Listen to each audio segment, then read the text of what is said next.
हाँ जी दोस्तों, अपना जो एग्रीकल्चर लेक्चरर भर्ती का जो पेपर सोल्व कर रहे थे, उसका तीसरा पार्ट शुरू करने वाले हैं। तो हमने 2 पार्ट के अंदर क्वेश्चन डिस्कस कर लिए थे, लगभग 64 क्वेश्चन डिस्कस किए थे। तो आज हमारा तीसरा पार्ट शुरू होने जा रहा है। तो हेलो दोस्तों, आप सब कैसे हो? आई होप सब बढ़िया होंगे। तो आज के इस वीडियो में हमारा जो नेक्स्ट पॉइंट शुरू होगा, तो आप सभी के लिए यहाँ पे जो 65 नंबर क्वेश्चन है कि खजूर का प्रबंधन यानी कि प्रवर्धन के तरीके हैं, और सूट उत्तक संवर्धन और सकर्स या ए एंड बी यानी कि प्रोपोगेशन के मेथड पूछे गए हैं। तो प्रोपोगेशन के लिए यहाँ पे पूछा गया है, यानी प्रवर्धन के लिए तो यहाँ पे ऑफशूट से भी किया जाता है, टिश्यू कल्चर से भी किया जाता है। ठीक है दोस्तों, यहाँ पे इस क्वेश्चन का जो आंसर है वो क्या हो जाएगा? डी आंसर है, वो राइट आंसर हो जाएगा। ठीक है, नेक्स्ट में बात करेंगे 66 है, जो कि राष्ट्रीय ऊंट अनुसंधान केंद्र कहाँ स्थित है। तो राष्ट्रीय ऊंट अनुसंधान संस्थान है वो आप सभी को पता है कि कहाँ स्थित है। दोस्तों यहाँ पे बात करते हैं जोहड़बीड़ बीकानेर में। जोहड़बीड़ बीकानेर में है। कहाँ पे दोस्तों? जोहड़बीड़ बीकानेर में है। तो यहाँ पे इस क्वेश्चन का जो आंसर है वो ये हो जाएगा। ठीक है, आगे बढ़ते हैं नेक्स्ट क्वेश्चन पे। दोस्तों उस क्वेश्चन के जो ऑप्शन थे वो आपको यहाँ पे देखने को मिलेंगे, लेकिन मैंने अब आगे बात करते हैं कांगड़ी, जिसे सेटेरिया इटैलिका मिलेट का दूसरा नाम क्या है। तो दूसरा नाम क्या है? फिंगर मिलेट, कोडो मिलेट और यानी कि फॉक्सटेल मिलेट और रोसो मिलेट। तो इस क्वेश्चन का जो आंसर है थोड़ा सा कन्फ्यूजिंग वाला है, यानी कि सेटेरिया इटालिका है, उसका जो नाम यानी कांगड़ी का जो दूसरा नाम है वो बोला गया यहाँ पे फॉक्सटेल मिलेट होगा, यानी कि यहाँ पे सी आंसर है वो राइट आंसर हो जाएगा। ठीक है, आगे बढ़ते हैं नेक्स्ट क्वेश्चन की तरफ में। तो नेक्स्ट क्वेश्चन है कि प्रथम फसल जिसके जीनोम का अनुक्रम किया गया था, मक्का, गेहूँ और चावल और जौ, यानी कि यहाँ पे जीनोम का अनुक्रम किया गया था, तो यहाँ पे चावल या धान का किया गया था। सी आंसर है वो राइट आंसर हो जाएगा। नेक्स्ट में बात करेंगे 69 नंबर क्वेश्चन। आगे बढ़ने से पहले आप सभी जो दोस्तों को मैं बोलना चाहूँगा कि 2 क्लासें हो चुकी है, उनका लिंक डिस्क्रिप्शन में मिल जाएगा, और अगर आप सभी को नहीं मिले तो आप सभी अपने चैनल के अंदर जाकर इसको देख सकते हो अच्छे से। अब बात करें यहाँ पे कि कौन सी सर्वांगी यानी कि फफूंदनाशी नहीं है, यानी कि फफूंदनाशी यानी कि कवकनाशी यानी फंजीसाइड फंजीसाइड नहीं है। इनमें से पूछा ए मैनकोजेब, बी ऑक्सीकार्बोक्सिक और कार्बेंडाजिन और मेटालेक्सिन। तो यहाँ पे जो मैनकोजेब है वो यानी कि फंजीसाइड नहीं है। तो यहाँ पे बाकी जो ऑक्सीकार्बोक्सिलिन है, कार्बेंडाजिन है और मेटालेक्सिलिन है, ये सारे क्या है? फंजीसाइड्स हैं। ठीक है, ये जो मैनकोजेब्स हैं वो नहीं है। तो इस क्वेश्चन का जो आंसर है वो क्या हो जाएगा? ए आंसर हो जाएगा। नेक्स्ट में बात करेंगे 70 नंबर की। राजस्थान का बीकानेर जिला कौन से जलवायु खंड या कौन से जलवायु जोन में आता है? First A, first B, first सी और सेकंड ए। तो गाइज आप सबको पता होगा, जब मैंने जो एग्रो क्लाइमेटिक जोन करवाए थे तो यहाँ पे मैंने आपको डायग्राम में बताया था, जैसे इस तरह से डायग्राम बनाया था, उस डायग्राम में मैंने क्लियर किया था, जैसे इस तरह से बताया था। तो यहाँ पे आपको बताया था कि यहाँ से फर्स्ट बी शुरू होता है, फर्स्ट ए और यहाँ पे फर्स्ट सी। तो यहाँ पे जो अपनी ट्रिक थी क्या थी? बी जे सबसे पहले थे हमारी ट्रिक थी, मैंने आपको थोड़ा सा बता देता हूँ। यहाँ पे बाजो, हसरी और बीजे क्या थी? बीजे। और बीजे से मतलब क्या हुआ? बीकानेर जैसलमेर। तो यहाँ पे क्या हो गया? या फर्स्ट ए, फर्स्ट बी और फर्स्ट सी। तो बीकानेर है वो कौन से जलवायु खंड में आ जाएगा दोस्तों? यहाँ पे आ जाएगा फर्स्ट सी में आ जाएगा। तो मैंने आपको ट्रिक के माध्यम से बताया था, वैसे ऑफलाइन में अच्छी तरह से आपको समझाया भी था, लेकिन यहाँ पे बात करेंगे आपका जो ऑनलाइन है, ऑनलाइन में भी मैंने एक पर्टिकुलर वे में एक बहुत अच्छे तरीके से बताया हुआ है। इसके साथ में अलग से पेड कोर्स में भी बहुत अच्छे से बताया हुआ है। ये फर्स्ट सी जलवायु खंड है वो सबसे बड़ा जलवायु खंड है, और सबसे छोटा जो जलवायु खंड है वो क्या है? फोर्थ बी सबसे छोटा जलवायु खंड है। अब बात करेंगे थोड़ा सा इसके बारे में डिस्कस कर लेते हैं, जब हमारा टॉपिक आया ही है। तो राजस्थान के अंदर टोटल जो एग्रो क्लाइमेटिक जोन है वो कितने हैं? टोटल 10 है। अगर बात करेंगे भारत में, इंडिया में टोटल एग्रो क्लाइमेटिक जोन कितने हैं? 15 है। अगर राजस्थान की बात करेंगे तो राजस्थान है वो 14वें जलवायु खंड में आता है, जिसका हिस्सा 80% होता है, और 8वें यानी कि 8वां जो जलवायु खंड है उसमें आता है 20% हिस्सा, यानी कि इन 2 जलवायु खंडों के अंदर राजस्थान है वो आता है। लेकिन अपन बात करेंगे मेजर रूप से 14वां जलवायु खंड है, तो वहाँ पे मैंने 14वें जलवायु खंड के बारे में पूरा डिटेल से बताया कि कैसे क्या नाम याद करने हैं और उनमें कौन कौन से ज़िले आते हैं, वो पूरा डिटेल से बात की हुई है हमने। ठीक है, अब यहाँ पे हमारा जो क्वेश्चन है उस पर डिस्कस करते हैं, ज़्यादा आगे डिस्कस नहीं करेंगे। आगे बात करेंगे जैव उर्वरक। कार्बन यानी कि जैव उर्वरक होते हैं कार्बनिक खाद, खनिज उर्वरक, सूक्ष्म जीव संवर्धन और उपयुक्त सभी। देखिए, जैव जो उर्वरक होते हैं वो सूक्ष्म जीव के संवर्धन द्वारा उत्पन्न किए जाते हैं, यानी कि सूक्ष्म जीव संवर्धन होते हैं, यानी कि जो माइक्रो ऑर्गेनिज्म होते हैं उनका कल्चर होता है, उस कल्चर से होता है। आगे लिखा है कि नींबू का हुआंग लोंग पिंग रोग का कारण है जीवाणु, वायरॉइड, विषाणु या बोरोन की कमी। यानी कि हुआंग लोंग बिंग रोग जो डिजीज़ है, ये डिजीज़ है वो जीवाणु यानी बैक्टीरिया के द्वारा होती है। किसके द्वारा होती है? बैक्टीरिया के द्वारा होती है। तो ये आंसर है वो राइट आंसर हो जाएगा। ठीक है दोस्तों, यहाँ पे बात करेंगे ओरोबंकी है। ओरोबंकी टमाटर का पूर्ण मूल परजीवी, सरसों का पूर्ण स्तंभ परजीवी, आम का अर्ध मूल परजीवी और बाजरा का अर्ध तना परजीवी। तो इसकी जो ट्रिक है क्लोस, COLS क्लोस, इसकी जो ट्रिक है कस्कुटा, लोरेंथस, ओरोबंकी और स्ट्राइगा। ठीक है, ओरोबंकी, स्ट्राइगा, आज्ञा, तो ये सारी क्या है बाया, तो ये सारे क्या है इसके नाम हैं, यानी कि अलग अलग इनके नाम होंगे। तो वो आपको जब जो टॉपिक करवाएंगे वीड वाला उसमें आपको क्लियर करवा दूंगा। तो आप सभी फिलहाल तो यहाँ पे बात करते हैं कि ओरोबंकी।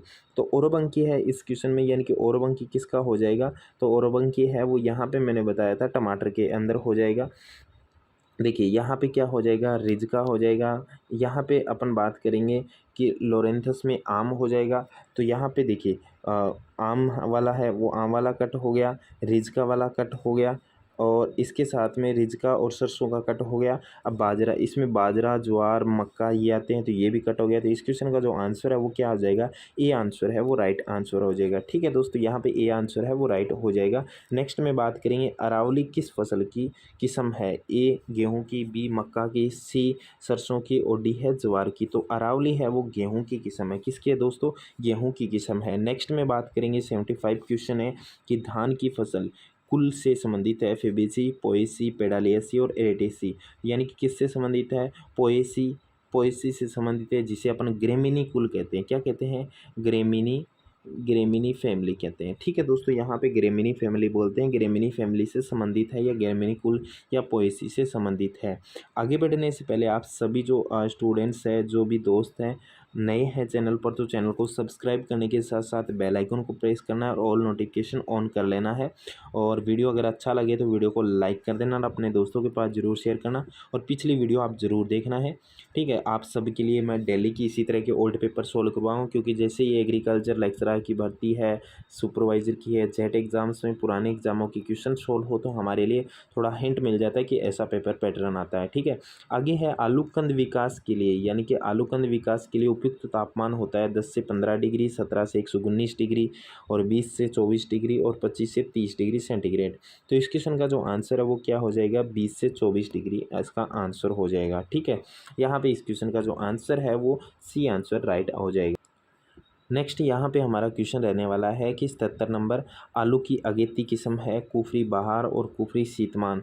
तो यहाँ पे पहला ऑप्शन ही है कुफरी बहार, तो अगेती किस्म है, आगे ऑप्शन पढ़ने की ज़रूरत ही नहीं है। कुफरी बहार है वो यहाँ पे अगेती किस्म है, बाकी सारी की सारी क्या है? वचेती और मध्यम है होंगी, क्योंकि यहाँ पे पहला ऑप्शन भी यहाँ दे रखा है अगेती का, तो हमने पहले ही पढ़ लिया। लेकिन आपको मैं बता दूँ कि सारे ऑप्शन पढ़ने ज़रूरी है। यहाँ पे ये आंसर ही वो राइट आंसर हो जाएगा। नेक्स्ट में यहाँ पे बात करें निम्नलिखित में से कौन सी दलहनी फसल नहीं है?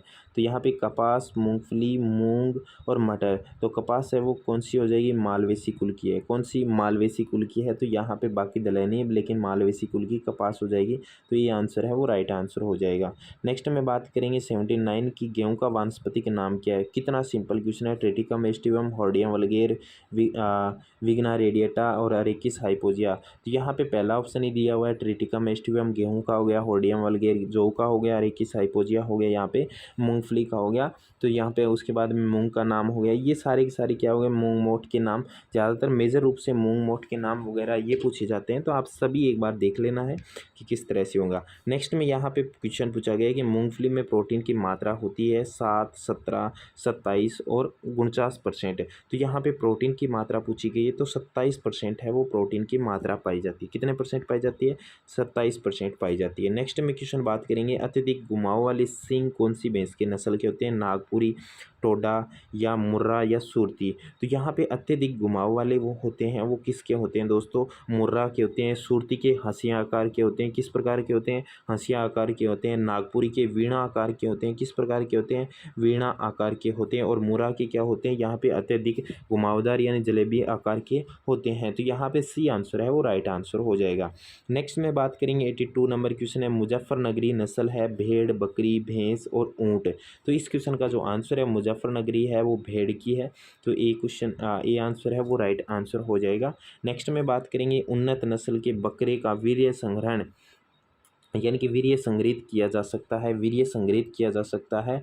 तो यानी कि आप सबको पता ए आंसर है -196 degree centigrade, -96 degree centigrade, -166 degree centigrade और 66 डिग्री। देखिए यहाँ पे मैंने पहले पढ़ते इसका आंसर है वो ए लगा दिया, लेकिन आप सबको बता दूं कि जब भी अपन पढ़ते हैं तो पहले ऑप्शन सारे पढ़ लेने चाहिए। कई बार क्या होता है, जैसे ए आंसर दिया होता है इसके साथ में कई बार फोड़ने हेड में भी दिया होता है और लास्ट में दिया जैसे आंसर दिया होता है दोनों का साथ में दिया होता है। तो आप सभी सारा आंसर पढ़ लेना है। अब यहाँ पे -196 डिग्री सेंटीग्रेड हो जाएगा, ए आंसर है वो राइट आंसर हो जाएगा।